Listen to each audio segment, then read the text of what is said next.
Hey everybody, welcome back to Jeff Bowles Central, doing another retro Roundup gaming segment for you today. I just did one of these a couple weeks ago on an old Star Wars game I used to love a lot back in the day, which was Star Wars Jedi Knight 2 Jedi Outcast. And I figured, since I'm already playing an old Star Wars game I used to love, why don't I play another old Star Wars game I used to love that predates even that Star Wars game that I used to love? This is, it's called Star Wars Racer, but it used to be called back in the day Star Wars Episode 1 Racer. And the difference is that it's the same game, so there's no difference. This game was kind of a special game for me. It came out the exact same week, if not the same day. I actually can't remember. I should have Googled this before I looked, but in my memory, it was the same day that Episode 1 came out. Episode 1, The Phantom Menace. Love it or hate it, that was like the rebirth of Star Wars. Because if you're like me, if you're like a millennial, an older millennial like me, you were born after the original movies were made. So these were kind of like your movies. I was 14 when Episode 1 came out, when this game came out. And again, like or hate Episode 1 as a movie, right? You have to admit that the one cool thing, the one cool sequence in that movie is absolutely the pod race, yeah? And, you know, they made this, LucasArts made this beautiful pod racing game, pod racing sim, for the Nintendo 64. I had a Nintendo 64, and maybe you had a Nintendo 64. There weren't a whole lot of games for the N64. There's not a whole lot of great games for the N64. Which is kind of a problem with Nintendo hardware throughout the ages. But this was a really, really good one. Now let me kind of talk about what this is. This is like they took that one scene on Tatooine at the Boonta Eve Classic in Episode 1, and they turned it into a full-scale racing game with all the racers that you see in that sequence in the movie, and a bunch of new tracks, not just the Tatooine track, and it's really, really fun. Like, it's really, really fast. Like, you know, it's a 25-year-old game, so cut it some slack. But it's really, really fast. I'm actually playing this on the Xbox Series X.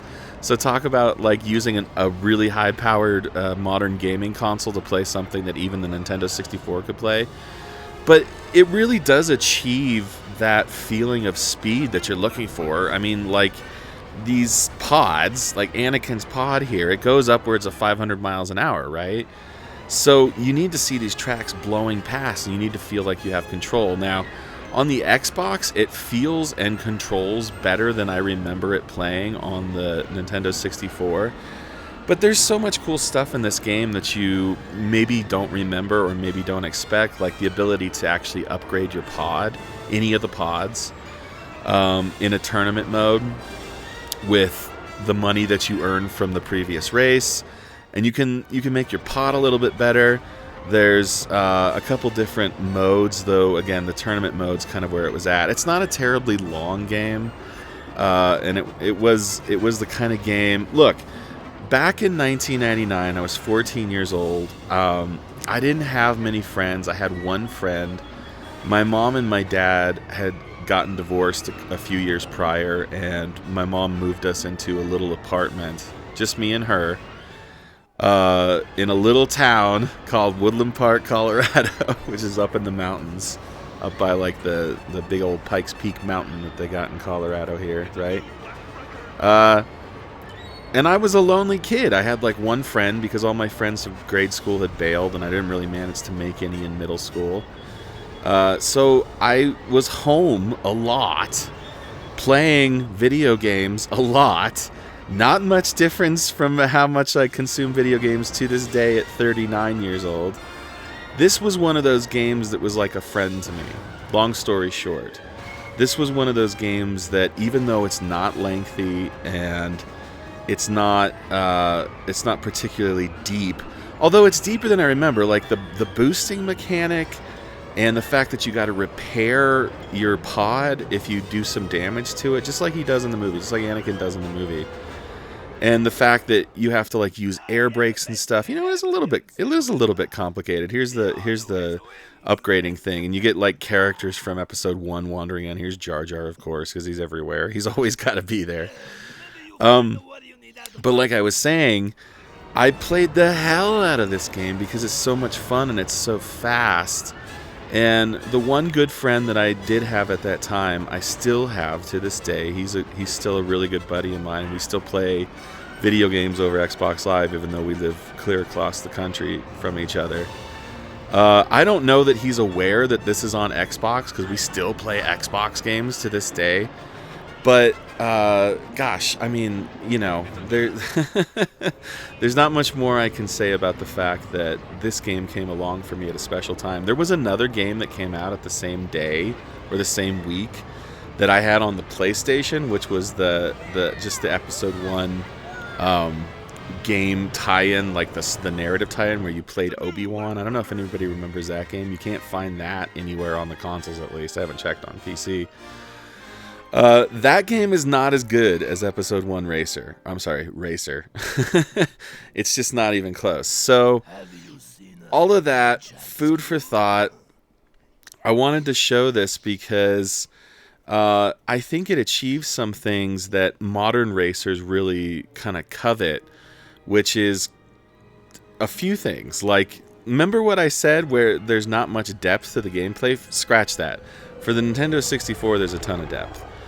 The fact that you can actually augment the way you're playing mid race. Oh, and the fact that there's all these branching paths. I totally forgot that. You can take paths around other paths and like make shortcuts, and there's jumps you have to take, and there's the boosts you have to do. Whoo, it's a full experience. That's all. That's all I gotta say. I really love this game. I hope I was able to impart my love of Star Wars Episode 1 Racer. Star Wars Racer. I keep making the mistake. Check it out, because it's on the modern consoles, and this version of it is really, really good. It runs really smooth. And it's like, I think I know what it is. I think the fact that you have dual sticks on the modern controllers. If you remember, the Nintendo 64 had a one stick.